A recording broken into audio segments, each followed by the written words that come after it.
اچھا، یہ ایسا لگتا یہ ہے کہ یہ پی ٹی آئی نے یہ باقاعدہ ایک پلانٹیڈ طریقے سے ہے، ہو سکتا ہے، ممکن ہے کہ یہ جو قومی اسمبلی میں جو انہوں نے تقریر کی ہے اچکزئی صاحب نے، اس کے اندر وہ ساری جھلک نظر آتی تھی، وہ سب کچھ باتیں جو عمران خان کہنا چاہتے تھے، تو وہ کوئی وہ اس سے کراتے پی ٹی آئی کے کسی رکن سے تو شاید نہیں ہے، وہ بلوچستان کے ایک علاقے کے ہیں، ان کو پتہ ہے وہ شروع سے اس طرح کی چیزیں کرتے ہیں، تو انہوں نے بھی زوردار تقریر کر ڈالی، یہ دیکھے کہ کس کو کہہ رہے ہیں، کیا کہہ رہے ہیں، وہ انہوں نے وہ تقریباً وہ نقطہ نظر پیش کر دیا جو عمران خان کی خواہش تھی۔ میرے خیال میں یہ شاید ایک پلانٹیڈ، ایسا لگتا ہے کہ یہ پلانٹیڈ ہے۔ دوسری چیز یہ ہے کہ معاملات بظاہر تو ایسا لگتا تھا کہ بہت الجھ گئے ہیں اور وہ سلجھنے کا نام نہیں لے رہے، اور گمسم رعایا جو ہے وہ ایک پریشان اور حیران ہے، اور جو اہم عہدوں پہ لوگ ہیں بیٹھے ہوئے جو سارے معاملات کو دیکھ رہے ہیں وہ شاید صورتحال کی زمینی حقائق سے نابلد ہیں۔ لیکن اب جیسے جیسے وقت گزر رہا ہے، احتجاج ہے، احتجاج اس میں کوئی شک نہیں کہ اسمبلی کے اندر اور اسمبلی کے باہر احتجاج کسی نہ کسی صورتحال میں چل رہا ہے، لیکن اس کے ساتھ ساتھ وہ پروسیس کا چل رہا ہے کہ جو برسر اقتدار لوگ ہیں جن کو آنا ہے، مثلا شہباز شریف صاحب جو ہیں وہ وزیر اعظم بن گئے ہیں، وزیر اعظم ہاؤس میں داخل ہو گئے ہیں وہ، تو ایک یہ بڑی ڈیولپمنٹ ہے۔ صدر ظاہر ہے، صدر اس وقت آصف علی زرداری کے مقابلے میں محمود اچکزئی صاحب ہیں۔ اب اگر یہ دیکھا جائے کہ یہ ووٹ کس طرح سے پڑیں گے، میرے خیال میں یہ ٹوٹل ووٹ ملا لیں آپ قومی اسمبلی کے، صوبائی اسمبلی کے، اگر تھوڑی بہت جمع گھٹانا میں نے کرا ہے جو وہاں تک، تو اس میں لگتا ہے کہ تقریباً یہ 700 کے قریب ووٹ ہیں، کچھ کم یا کچھ زیادہ۔ تو اس میں سے اگر آپ پیپلز پارٹی کے سارے ووٹ جمع کر لیں اور مسلم لیگ نون کے سارے ووٹ جمع کر لیں تو یہ آدھے سے کم ہی ہیں، ابھی فی الحال 320 325 اس طرح بن جائیں گے ان کے ووٹ۔ اب باقی ووٹ کہاں کیسے آئیں گے؟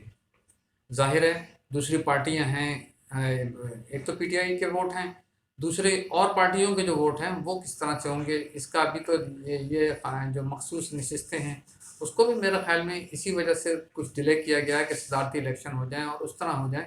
کہ جس طرح سے منشا ہے۔ لیکن بنیادی بات پھر وہی ہے کہ جس طرح جب آپ دیکھتے ہیں سوشل میڈیا کو دیکھتے ہیں تو اس پہ ایسا لگتا ہے کہ عمران خان نے بہت بڑے پیمانے پر سوشل میڈیا میں سرمایہ کاری کی ہوئی ہے، کہ سوشل میڈیا، اچھا سوشل میڈیا میں ٹھیک ہے بہت ساری چیزیں ایسی ہوتی ہیں کہ جو آپ کو خبر بڑی جلدی مل جاتی ہے اور بڑی آسانی سے ساری خبر مل جاتی ہے، لیکن ہوتا یہ ہے کہ سوشل میڈیا نے خبر کی کریڈیبلٹی جو ہے، کیونکہ جو لوگ سوشل میڈیا پہ کر رہے ہیں عمومی طور پہ 70-80% لوگ جو لوگ کر رہے ہیں وہ ایک جذباتی سا ایک ہوتا ہے، ان کی اپنی خواہش ہوتی ہے، اپنا نقطہ نظر ہوتا ہے، ان کو خاص ایک اینگل سے بات کرنی ہوتی ہے، جو وہ ذہن بنایا ہوتا ہے، ذہن سازی بنی ہوئی ہے کہ ہم نے اسی اینگل پہ بات کرنی ہے، وہ خبر نہیں ہوتی، وہ اپنی خواہش سی ہوتی ہے، ایک پروپیگنڈا کی شکل ہوتی ہے۔ 70-80% میں یہ نہیں کہہ رہا کہ سب، بعض لوگ بڑی اچھی، لیکن اس میں انفارمیشن وہی جو کہ کہتے ہیں کہ رائی کا پہاڑ رائی ضرور ہوتی ہے، لیکن وہ اس کو لے کے لوڑتے ہیں اور اس کو اتنا توڑتے ہیں مروڑتے ہیں کہ وہ خود اگلے دن وہ اپنی ہی بات کی تردید کر رہے ہوتے ہیں، اور وہ کہتے ہیں کہ جناب یہ ہو گیا وہ ہو گیا، وہ بات بناتے جاتے ہیں روزانہ۔ تو مجھے ایسا لگتا ہے کہ عمران خان کی جو سب سے بڑی سرمایہ کاری ہے شروع سے آج تک وہ سوشل میڈیا، اور سوشل میڈیا پر ان کا کوئی مقابلہ نہیں ہے، کوئی میچ نہیں ہے، ایک تو یہ، اسی لیے وہ ذہن بہت سارے نوجوانوں کے جو لوگ آئے تھے یہ سوچنا چاہیے کہ جو پچھلے 2018 اور 2024 کے اندر جو فرق پڑا وہ یہ ہوا کہ اس میں کچھ لوگ داخل ہوئے، اور وہ تھوڑے لوگ نہیں تھے، وہ نوجوان تقریباً 2 کروڑ کے قریب تھے، پونے 2 کروڑ کے قریب نوجوان داخل ہوئے۔ اس گیم کو جو پلٹا ہے وہ انہی نوجوانوں نے، جن کی عمریں میرے خیال میں 18 سے لے کے 30-35 سال تک یا اس سے بھی کم آپ سمجھ لیں، یہی 18 سے 30 سال کے درمیان میں، تو یہ جذباتی لوگ تھے۔ اچھا یہ عمران کیونکہ ان کو ذہن سازی اور اپنی چیز بیچ چکے تھے تو وہ ان کا ذہن سازی ہو چکی تھی، اس لیے انہوں نے بہت بڑی تعداد میں ووٹ دیا ہے، یہ اس میں دو رائے ہیں نہیں۔ دوسری طرف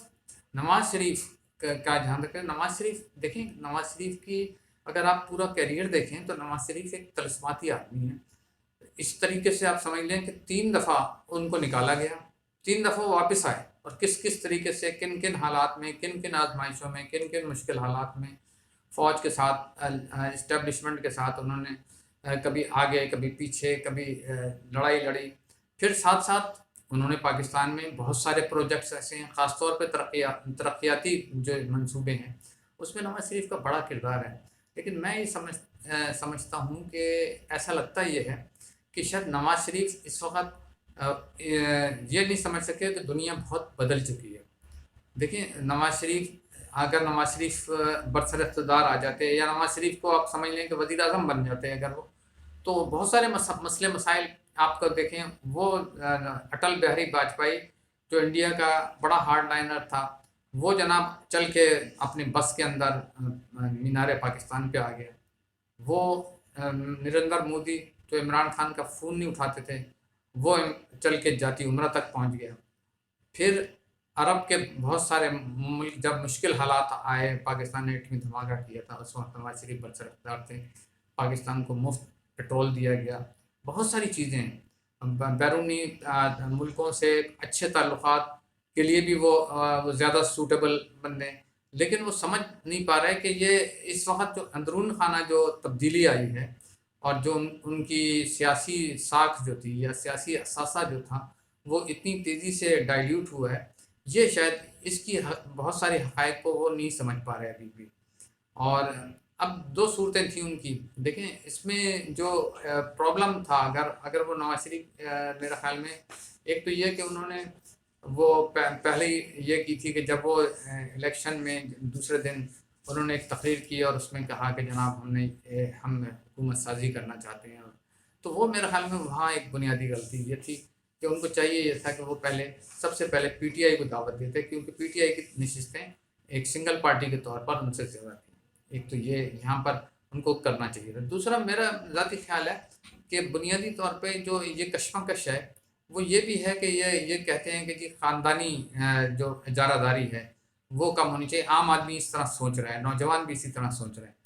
تو اس پر بھی ان کو دھیان دینا چاہیے تھا. اب پھر وہی ہوا ہے کہ وہ شہباز شریف صاحب وزیر اعظم بن گئے ہیں، ٹھیک ہے، اور مریم نواز صاحبہ وہاں پنجاب کی. اب 2 صورتیں ہیں ان کی سروائیول کی. دیکھیں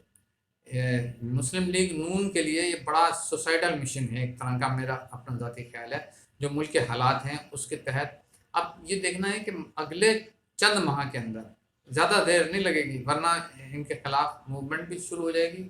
اور پرابلم بھی شروع ہو جائیں گی بہت سارے حکومت کے لیے. وہ یہ کہ لوگوں کو ریلیف دیتے ہیں یا نہیں، ان لوگوں کو جو بالکل حیران و پریشان ہیں صورتحال سے. اور یہ دیکھنا پڑے گا، بجلی کے بل دیکھیں، گیس کے بل دیکھیں، اور دیگر اشیاء خردنوش کی قیمتیں دیکھیں. اصل میں مسئلہ یہ ہے کہ اس سے کیسے نپٹا جائے، عام آدمی کو ریلیف کیسے دیا جائے. اور بڑی سگنیفیکنٹ اور بڑی خطرناک بات یہ ہے کہ پاکستان میں 24 کروڑ آبادی کے اندر 10 کروڑ لوگ خطۂ غربت سے نیچے چلے گئے ہیں. اب دیکھیں نا، مڈل کلاس ڈائلیوٹ ہوتی جا رہی ہے، مڈل کلاس اب رہی نہیں ہے. آپ جو خود یہ لوگ تسلیم کرتے ہیں، اور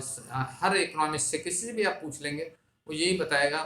کہ جناب اب آپ کہاں پر کس اسٹیج پر آ گئے ہیں کہ روٹی ایک وقت کی کھائے تو دوسری وقت کی سوچے. یہ پاکستان کی میجورٹی اس طرح کے حالات سے دوچار ہو گئی ہے اس وقت. وہ جو مڈل کلاس ہوتی تھی، مطمئن کلاس ہوتی تھی، اپر مڈل کلاس جو اپنے کچھ نہ کچھ معاملات کو بڑے اچھی طریقے سے نپٹا لیتے تھے، وہ دیکھیں نا، اس کے معنی یہ ہوئے کہ جیسے جیسے وقت گزر گیا معاشی طور پر پاکستان پیچھے کی طرف جا رہا ہے. اور ہم لوگوں قرضے ہمارے بڑھ رہے ہیں، قرضوں کی ادائیگی ایک بہت بڑا چیلنج ہے. اس طرح سے بہت ساری چیزیں ہیں جو حکومت لی ہے. میرا تو ذاتی خیال یہ تھا کہ پتہ نہیں کیوں یہ کیا گیا. اگر یہ کہا جاتا گو کہ وہ عمران خان بھی اپنی ضد پہ اڑے ہوئے ہیں کہ جناب وہ جو ہے وہ کسی سے بات نہیں کریں گے، خاص طور پہ ان 2 بڑی جماعتوں سے جو اس وقت فیصلہ کن کردار ادا کر رہی ہیں. اگر ان سے بات کرتے کوئی نہ کوئی ایسی چیز ہوتی. دوسری بات یہ ہے کہ ریکنسیلیشن جو ہے وہ بڑی ضروری ہے، عمران خان کے لیے بھی اور ان جماعتوں کے لیے بھی، اور باقی اسٹیبلشمنٹ. اور یہ کیونکہ یہ مسئلہ حل ہوگا ٹیبل پہ ہی، اور اس کے بغیر یہ مسئلہ حل ہوتا نہیں ہے. کہ یہ اسی طرح سے پینک رہے گا، غیر یقینی صورتحال رہے گی، معاشی ابتری رہے گی. جب سیاسی ابتری ہوتی ہے ملک کے اندر تو وہ ہوتی ہے. اور ان کا موڈ جو ہے پی ٹی آئی کا بتا رہا ہے کہ وہ کسی ریکنسیلیشن کے موڈ میں نہیں ہے، بلکہ وہ ٹرمائل پیدا کرنا چاہتے ہیں. تو بہتر تو طریقہ یہی تھا، لیکن اس کے وہ بھی ان کا اپنے رویے ہیں کہ اس وقت پی ٹی آئی کو دے دی جاتی کہ بھائی چلیں، مائنس عمران خان تو ہو ہی گئے تھے، عمران خان تو جیل میں ہیں، آپ چلائیں حکومت. ان کو سپورٹ بھی کر دی جاتی، لیکن انہوں نے کہا جی ہمیں تو سپورٹ ہی نہیں کرنی، ہم نے تو بات ہی نہیں کرنی. پیپلز پارٹی اس موڈ میں تھی کہ ان کے ساتھ مل کے حکومت بنا لے. لیکن پھر جب دیکھا اس نے کہ وہ تو ہمیں قبول ہی نہیں کر رہے، تو وہ ان کے لیے کوئی آپشن ہی نہیں تھا اس کے علاوہ کہ وہ مسلم لیگ نون سے ملیں. اب ان کے پاس، مسلم لیگ نون کے پاس اور پیپلز پارٹی کے پاس، نہ پیپلز پارٹی اس سے وہ پیچھے ہٹ سکتی ہے کہ اگر مہنگائی بڑھی، لوگوں کی مشکلات بڑھی، تو پیپلز پارٹی کا بھی اس میں شیئر ہوگا جتنا مسلم لیگ نون کا ہوگا. تو دیکھنا یہ ہے کہ اب یہ دونوں اگر انہوں نے کوئی لوگوں کو ریلیف دے دیا تو شاید یہ سروائیو کر جائیں، ادروائز پھر ان کے لیے مشکل ہوگی صورتحال.